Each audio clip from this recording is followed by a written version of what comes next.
Bonjour et bienvenue. Aujourd'hui, on se penche sur l'avant-propos d'un livre qui prépare à une épreuve assez emblématique du bac français, le grand oral. Oui, spécifiquement ici pour les SVT, les sciences de la vie et de la Terre. C'est ça.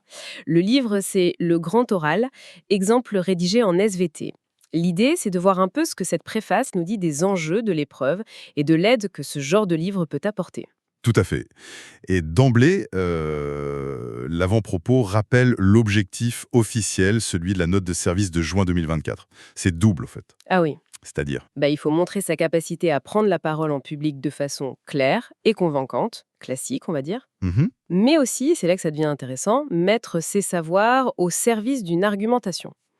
C'est vraiment cette articulation bien parlée et bien argumentée. D'accord. Donc, comme le dit la préface d'ailleurs, c'est pas juste réciter une leçon, Non, ni complètement improviser non plus. Les auteurs parlent d'une prise de parole structurée, personnelle et interactive. exactement. Structurée, personnelle, interactive. Ces trois mots sont clés. Du coup, on comprend mieux l'utilité d'un guide. Alors, comment ce livre, d'après sa préface, se positionne pour aider les élèves face à ce défi? Alors, l'avant-propos, il est assez concret là-dessus. Il annonce trois exemples complets et commentés. Ça, c'est pratique. Oui, ça permet de voir à quoi ça ressemble. Voilà. Et puis, il parle aussi d'un déchiffrage des stratégies argumentatives et d'un accompagnement progressif. L'idée, c'est vraiment de donner une méthode, pas juste des exemples, Une méthode pour... pour construire son propos, c'est ça. C'est ça. Pour aider l'élève à choisir une question qui soit pertinente, déjà par rapport au programme, D'accord. et ensuite à bâtir un raisonnement qui tienne la route. La préface mentionne même thèse, antithèse, ce genre de structure. Ah oui, c'est précis comme approche. Donc on n'est pas juste dans la connaissance brute. Non, pas du tout. L'avant-propos insiste beaucoup sur l'organisation des idées, la logique, et aussi, point important, sur le fait d'anticiper les questions du jury. L'interaction, donc. Oui, l'interaction est présentée comme une compétence à part entière. Il faut s'y préparer, être prêt à défendre ses idées, à dialoguer. C'est pas juste 5 minutes de questions après, quoi. Ce qui est intéressant aussi, c'est cette insistance sur le lien avec le réel. Hmm. L'avant-propos dit que le livre aide à connecter les savoirs et une réflexion sur le monde. Pourquoi c'est si important ça? Ça touche au cœur de l'épreuve, je pense. Et ça rejoint la composition du jury. C'est-à-dire? Le jury est mixte, c'est ça. Oui, deux enseignants de spécialités différentes, donc l'élève de SVT par exemple, il doit pouvoir expliquer son sujet à un prof qui n'est pas de SVT. Ah d'accord, je vois. Faut sortir du jargon. Exactement. Il faut rendre son propos accessible, pertinent, pour quelqu'un d'extérieur à la discipline. Et ça oblige à prendre du recul, à lier son savoir à des enjeux plus larges, au monde réel, comme tu disais. C'est une compétence assez transversale en fait. Et ce guide, il vise qui en particulier?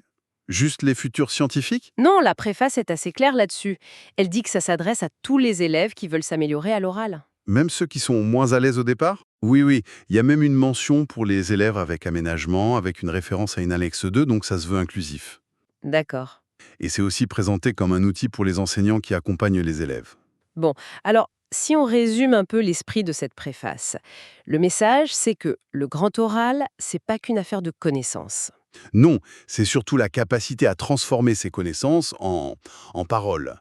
Une parole structurée, personnelle et qui cherche à convaincre. Et le livre se présente comme l'outil pour acquérir cette compétence-là. Méthodique, progressif. C'est ça. La promesse, c'est de gagner en assurance et de rendre ces connaissances convaincantes, pour reprendre leurs termes. Transformer le savoir en communication efficace. En somme, le grand oral valorise vraiment cette capacité à argumenter, à partager ce qu'on sait de manière vivante. Et ce livre, via sa préface, se veut un guide pratique pour y arriver. Tout à fait. C'est une sorte de coaching méthodologique pour un exercice bien spécifique. Et pour finir, ça soulève une question intéressante, non? Au-delà de l'examen. Hmm. Cet accent mis sur l'argumentation structurée, l'interaction orale, comment ça pourrait influencer plus largement la façon dont on apprend et on partage le savoir? C'est une excellente question.